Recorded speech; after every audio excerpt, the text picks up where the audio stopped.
done nothing in boxing. He's been a regional champion. Like, if you want to say he's a hype job, Mm. like that's not fair either. Like, if Berlanga, that guy's a hype job. Yeah, Like, that's facts. like Boots is not a high.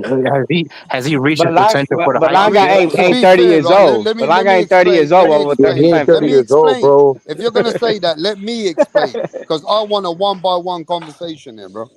He has, in my mind, from what I remember, Boots Ennis started making his entry into the world boxing scene, whether you like it or not, when he knocked the fuck out of Sergio Lipone. Then Hmm. he beat that guy Thomas, what's his name, Delorme? Was Delorme. that? He beat Thomas Delorme, which has been in there with other fighters, and he knocked him out. Then he beat that guy, what's his name?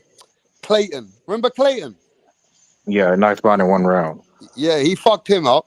Now, then, if I'm Clayton not quit. mistaken, did he fight Villa or did he fight Karen? He For fought both. after Clayton. I believe he fought Roman Villa. Karen is Right. Boots' He dad. You fucked already up. know Look, look, that. look, look. But people don't give him the No, no, credit. no. It's Karen. My bad. It was Karen. Karen. Okay, It was okay. Karen. So Karen fight was the one which gave everybody, he couldn't cut off the ring, but he won the fight. He just couldn't cut off the ring and he won the fight. Okay. That guy was They gave running. him a But hard time okay. about that.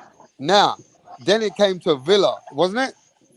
Yeah, Yeah. So Roman Villa who Roman had beat Villa, Rashidi Ellis. and don't forget, Villa beat fucking Ellis, didn't he? Yeah, he beat Rashidi Ellis. Yes. And that was the fight that they were trying to get for Boots, but Villa lost. Yeah, he destroyed Right? Rashidi. And then Villa got beat up by Boots. That was a good win though, if you It really want was. to know the truth. It Now, was. he did fight David Avanesian, but that was a way past David Avanesian, bro. Right? He Mm. knocked him out. I think after that he only beat Emmanuel Stanionis. So That he was ain't a. got a bad resume. He's just That's not got a terrible. great resume, bro. That's a terrible resume. He ain't got a great It's resume. He's decent. got no, It's it's not decent, bad. rap. It's It's not decent, Terrible. bro. bad. It's It's decent. decent. It's It's not decent. terrible. The only Terrible. reason why I hopped on, bro, I was just listening to the panel. I was listening to the comments and shit. And I was commenting. The only reason why I hopped on is because that guy. I don't know what that guy's name is. He said that Boots is the most accomplished fighter at 154. That's why I hopped on. That's why I was like, "What the fuck Yeah, am I listening to, crazy. bro? That's Blasphemy. insane." He hasn't even fought at 154, and he's the most accomplished fighter at 154. Get the fuck Crazy. out of here. When I Mm. heard that, I had to hop on, bro. When you have shit on like that, rap, I had to clean trash, bro. That's Well, BS. Yeah. I Nah, gotta and say I this think the though. Who has sentiment he Boots was Good, fought? trying to good, Who good. make, has and he Boots could fought speak at for himself. Basura. 154, You know bro? what I mean? Who has he fought at 154? Who? Nobody. Nadie. Anybody. I Anybody. think Nadie. before Yeah, people so get into now it, he's I gonna think the fight sentiment, somebody. right, Now, is he's the most Yo, experienced and fighter. rap, and How for was the he Let's the people most out let's here, be accomplished? real. and for Fundora accomplished just as much as Boots did. So Let's how's be he the real, most bro. accomplished? He If beat Boots better fights guys. one tune up, if Boots fights one tune up and then fights Virgil afterwards and knocks out Virgil, nobody's gonna care that he fought a tune up. you think he Bro, gonna knock out he Virgil? ain't gonna knock out no Virgil, bro. Come on, Bro, bro. nothing. Stop I it. mean, Why it's couldn't he knock out possible. Virgil? Why couldn't he? Is Virgil Hey, some I respect your titanium opinion. chin I Virgil, muscle? respect what your I know, opinion, But bro. this is but what I I've Virgil heard. respect your ain't. I'm opinion, not but I gonna think say Virgil too Ortiz Virgil much, knocked ain't out Boots. but I indestructible. have heard, Same Easy shit. this work. is what I'm hearing, ladies and gentlemen. I've heard that Boots is actually now want to get an opportunity after this fight with whether it's Kelly or whoever he gets. He really wants that Virgil fight. That's what I'm hearing. Virgil's gonna cook that food. I'm hearing that Boots wants Virgil one gonna get his fight. ass Just beat. like I'm Zepeda's hearing gonna cook Boots wants Shakur. one fight. Exactly. And then And people are once saying Zepeda Virgil just Zepeda gets ain't beat his no interview fucking Shakur. fuck done out of with, Virgil. here. because Exactly. Zepeda's this is not what Zepeda ain't no Ortiz, this is bro. fucking what I'm Y'all Virgil. hearing, bro. tripping, Wait, Virgil wait, bro. wait, wait, wait. destroyed Let me Nah, tell you rap. why When they Boots throw don't stupid like it. shit out like Let that, me bro, we gotta explain say to some shit back everybody. Nah, too, Let me bro. bro. explain this in Hey, detail. we haven't even really Let me Stupid finished ass. explain discussing this, half the bro. stuff he Ortiz and was like Zepeda Seven. can't Everybody, even talking please, crack you an gotta about. give me a egg. Out of here. chance. You gotta give Y'all me a was chance. really up here gassing us, Yo, come Zepeda. on, Ben. The reason why It's a, Boots' camp don't like it is when Virgil's camp was getting asked about Boots early on, they were saying, "Oh no, we'll fight him in a few years. We're not ready right now. We'll fight him later." Right? But when Turkey told Virgil to fight Boots, and Virgil said, "All right, then I'll fight him now," and Boots decided to have a unification, then a lot of people made noise. There you Virgil's go. people. Wait, let me finish. Virgil's people, Robert Garcia, even Virgil himself said, "I'm ready to fight." Boots Ennis don't like that. Boots Ennis and his camp don't like the way that Virgil's people think that they're gonna duck him, because that's not true. When Virgil's ready for Boots, when Boots is ready now for the fight with Virgil, I'm letting you guys know now that that's gonna be the fight in 2026. Early on, that's the fight that Boots wants to prove to the world